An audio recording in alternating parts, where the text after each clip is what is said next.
Hi, everybody. Welcome back to SecurityGuideTV.com. This is episode 1712 with my next guest, Mr. Terry Brennan. He's the Managing Director of Orasi.com. Mr. Terry, welcome. Hi, good afternoon. Now, we're going to talk about DevOps and security. It's a pet peeve of mine. I've always wondered when somebody's developing an app, why they don't sit down in the room with the development guy and the security guy and the coding guy and all say, okay, let's start developing this app. And the first line of code is going to be security. Am I off track? No, you're absolutely on track, and we see that a lot. And I think it's over time. If you think of how things have sort of started and evolved, Dev evolved sort of in one path, and that's they've gone agile and the push to change quickly and move quickly. So change became something they were encouraging and trying to drive. On the ops side and the security side, change was sometimes looked at as the enemy because that's where you had outages, and introducing change could cause breakage or could cause a security issue. So DevSecOps is an extension of DevOps concepts, but really how aggressively are organizations moving to adopt a DevSecOps stance? I mean, to your point about that, what you just said, it makes a lot of sense, right? It wasn't anything planned. It was just kind of how the whole thing developed. But are we moving more aggressively toward developing the DevSecOps stance?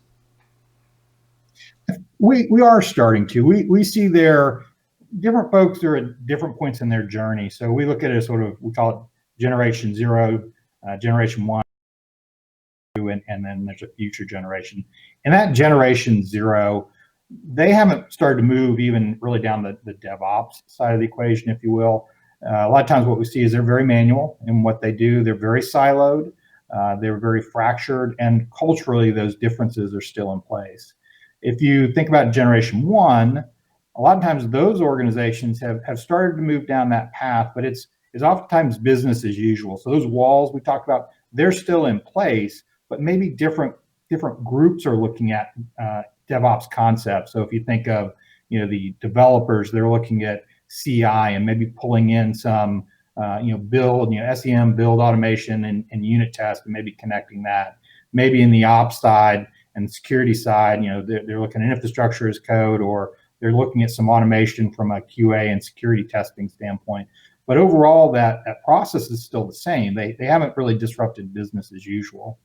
In that generation 2, that's where we start to see organizations start to move, sometimes not super aggressively, but they start to move in that direction, because that's what we see, that is when people start to disrupt their business. They change the business as usual, and they look at bringing those organizations together. So they're looking now to build some connective tissues. They're leveraging those generation 1 investments in maybe CI and CD and infrastructure as code, maybe in their test automation and security automation. They're pulling those things now in together, and they have changed the organization. And that's where we see DevSecOps. We see concepts like continuous security, continuous testing, continuous data.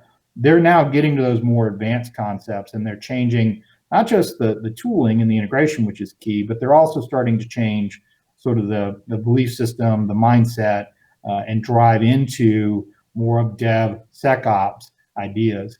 But the last one, which is future generation, that goes beyond the business as usual. That's where people are looking at a true end-to-end value stream, and they've not changed business as usual. They've disrupted, deconstructed, reconstructed, refactored their whole process, delivery process of value to client from end to end. And that's where security, everything is embedded because it's more of a continuous flow concept. So the ones that are certainly moving into that generation 2, that's where we see people starting to get more aggressive, starting to really think about the mentality changes that have to occur to make DevSecOps and DevOps more advanced and more continuous from end to end. So for those organizations that are in it or headed towards it, it sounds like the challenge is really the change. That's gonna be your biggest challenge. Yeah. That is usually the biggest challenge, because certainly, and like say the technical side, it doesn't mean that it's easy, right? Because especially if you look across the overall landscape, all the different tools, all the different skill sets, all the different capabilities are involved. It's not necessarily easy, but it is more finite, right? I mean, there's ways that tools are going to hook together, and generally, the technology, in most cases, the combinations are likely to work. So they're a little bit more finite. But when you look at that other side, the process, the people, and the cultural side, those are almost infinite combinations of possibility, and they're very different for each organization. How we worked with some organizations that their overall mindset from the beginning was more oriented towards change and rapid and moving quickly through. And so as we started to work through DevSecOps ideas, that was able to move more quickly.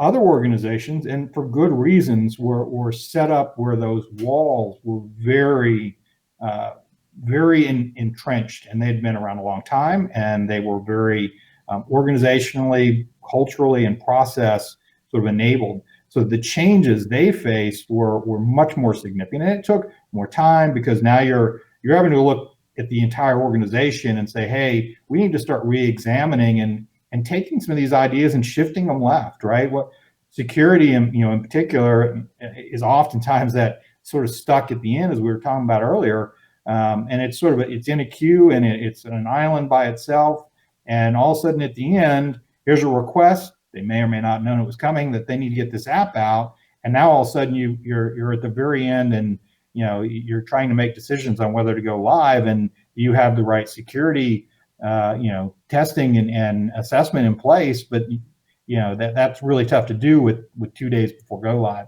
So shifting that left and moving that forward really changes across that whole ecosystem. Give me an idea of what the impact is to shifting left. Well, ideally, if we start to shift left and we bring some of these concepts, the almost the opposite end of, hey, you're waiting until the end, and it's the first time they may even know about it, and maybe there's not a lot of time to make the decisions that you would like to make. Shifting it left and moving, even if it's elements, because sometimes if you look at security or performance testing is similar. There may be items that have to be done, on a schedule, or may have to be done that are take a longer time to get through. So you can figure out how to work those in, but there's a lot of things you can move into your cycles that are earlier in that process, and that has multiple advantages. One is it sort of gets everybody talking. So it's changing that mindset, building not just the connective tissue, if you will, that enables the pipeline, the technologies to work together, but also the collaborative mindset that rather than surprising and throwing it over the wall, now folks are involved from a security aspect all the way along. They've got that early. They're enabling, in many cases, developers and folks upstream to be able to do some portion of that. So now it's a much more integrated process, that the way that value stream gets delivered is working together rather than somewhat against each other. So now that can be streamlined, and as we add in automation and we build that integration, that connective tissue, now you have pieces, you've moved your requirements and your process and the elements that you're looking at left rather than being stuck way at the right at the end. You've now taken and automated those pieces, you've connected those pieces. So as things go through that process, your level of confidence is much higher that one, it got done, because it's automated. So it's going to happen. It's going to happen every time. It's going to happen the same every time. You can do things like do it as code, which gives a lot of advantages. You'll be able to go to version control, being able to bring automation and connect these things together. And now you can really cycle that all the way through. So you can move through that same pipeline, that same life cycle multiple times and relatively quickly as you streamline it, and get the critical pieces, and then really minimize the pieces that at the end could cause disruption or stoppage. And in some of those, maybe you can eventually work into the pipeline as well, but at least you're minimizing that, and you're helping identify those challenges maybe every day or multiple times a day, depending how you're triggering and executing your pipeline. So Terry Brennan, Managing Director, Orasi.com. Mr. Terry, thanks so much for coming on Security Guy TV at Black Hat 2020. Interesting stuff, impactful conversation. I think the industry is moving in the right direction with your approach. So thanks so much. Thank you very much. Appreciate it.